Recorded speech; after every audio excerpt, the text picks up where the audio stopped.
Hi friends, mushroom pepper fry. இது என்னோடய ஸ்டைலில் எப்படி செய்கிறதுன்னு சொல்லிட்டு இந்த வீடியோவில் பார்த்துடலாம்.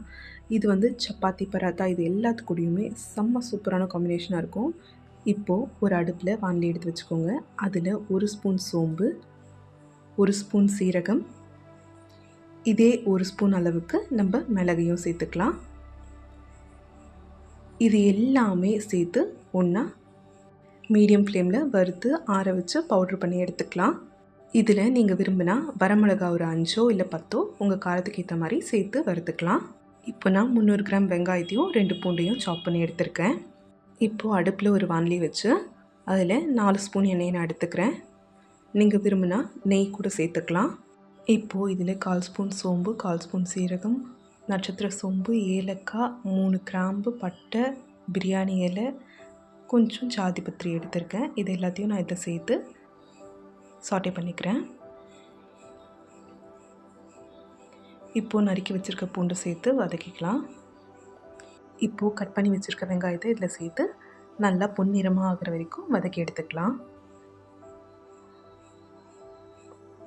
இது ஒரு 2லேருந்து 3 நிமிஷம் வரைக்கும் ஆகும்.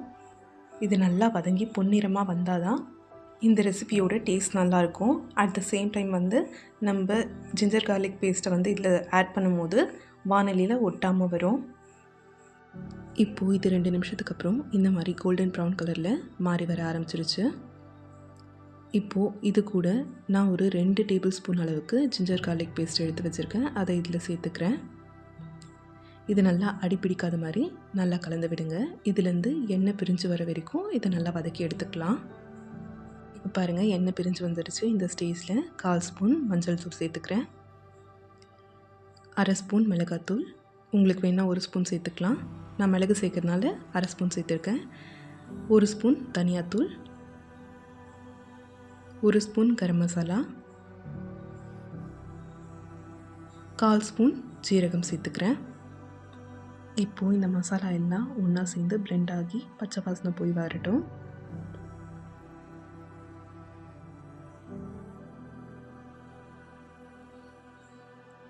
இப்போது இந்த ரெசிபிக்கு தேவையான அளவுக்கு உப்பு நான் முதல்ல எடுத்துக்கிறேன். இன்கேஸ் இது பத்தலைன்னா நம்ம லாஸ்ட்டாக ஆட் பண்ணிக்கலாம். இதில் வெறும் 1/4 கிளாஸ் அளவுக்கு தண்ணி மட்டும் நான் இப்போ ஆட் பண்ணிக்கிறேன், அடி பிடிக்காமல் இருக்கிறதுக்காக.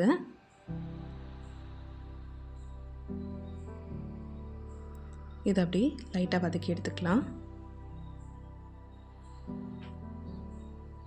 இப்போது masala, ginger garlic paste, onion எல்லாம் சேர்ந்து நல்லா ஃப்ளேவர் வர ஆரம்பிச்சிருச்சு.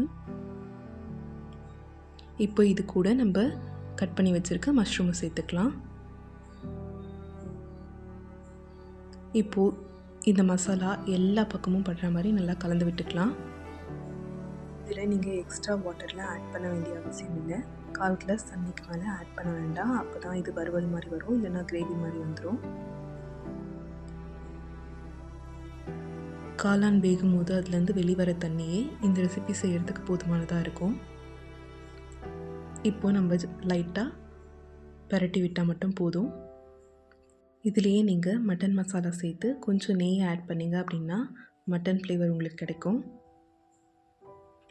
இப்போது நான் ஸ்டவ்வை சிம் பண்ணிவிட்டு ஒரு தட்டை போட்டு இதை அப்படியே க்ளோஸ் பண்ணி வச்சுட்டு போகிறேன். ஒரு 2 நிமிஷம் கழித்து இதை ஓப்பன் பண்ணலாம். இப்போ பாருங்கள், 2 நிமிஷம் ஆகிடுச்சு. இந்த மாதிரி நல்லா கொதித்து காளான்லேருந்து தண்ணி எல்லாம் வெளியே வந்துடுச்சு. எல்லா மசாலாவும் பிளெண்ட் ஆகி சூப்பராக வந்துடுச்சு. இப்போது மூடி எடுத்ததுக்கப்புறம் ஒரு 2 நிமிஷம் நல்லா கொதிக்கணும். அப்போ தான் இதில் இருக்க தண்ணி எல்லாம் எவாப்ரேட் ஆகிட்டு நமக்கு ஒரு தொக்கு பதத்துக்கு கிடைக்கும். இப்போது இதில் உப்பு கரெக்டாக இருக்கான்னு நம்ம செக் பண்ணிக்கலாம்.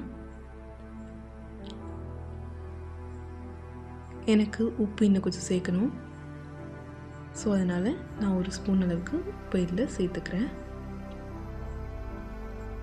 இப்போ நான் இதில் 2 காளான் பேக்கெட் எடுத்திருக்கேன். ஸோ அதனால் எனக்கு உப்பு பத்தலை. 1 காளான் பேக்கெட் எடுத்தீங்க அப்படின்னா நம்ம முன்னாடி போட்ட அளவுக்கு உப்பே இதில் போதுமானதாக இருக்கும். இப்போ உப்பு ஆட் பண்ணிக்கிட்டேன்.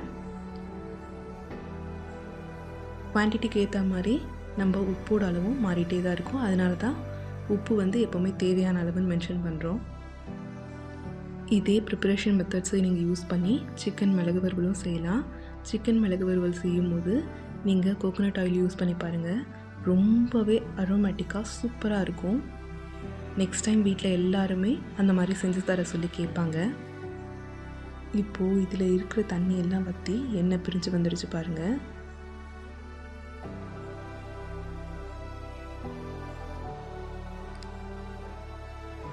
இப்போ இந்த ஸ்டேஜில் நம்ம அரைச்சி எடுத்து வச்சுருக்க மிளகு சீரக சோம்பு பொடியை இதில் சேர்த்துக்கலாம்.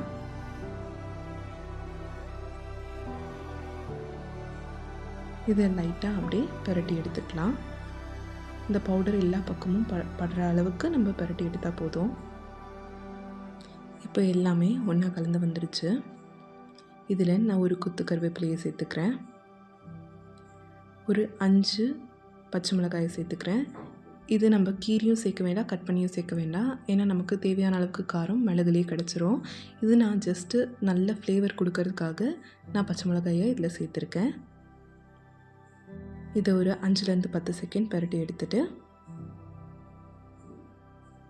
இது கூட கட் பண்ணி வச்சுருக்க கொத்தமல்லியை இதில் சேர்த்துக்கிறேன். இப்போது இது எல்லாத்தையும் ஒன்றா சேர்த்து ஒரு முறை கலந்து எடுத்துக்கலாம். அவ்வளோதாங்க, நம்ம காளான் மிளகு வறுவல் ரெடி ஆகிடுச்சு. இதை வேறு பாத்திரத்துக்கு மாற்றி எடுத்துக்கிறேன். இதை நீங்கள் சப்பாத்தி, பரோட்டா, நான், ரைஸ், ரசம் சாதம் இது எல்லாத்துக்கூடையும் சேர்த்து சாப்பிட்லாம். சூப்பராக இருக்கும். ஒரு முறை வீட்டில் ட்ரை பண்ணி பார்த்துட்டு நம்ம கமெண்ட் பாக்ஸில் வந்து மறக்காமல் கமெண்ட் பண்ணிவிடுங்க. இதே மாதிரி நிறைய ரெசிபி வீடியோஸ்க்கு நம்ம சேனலை சப்ஸ்கிரைப் பண்ணிக்கோங்க. தேங்க்யூ.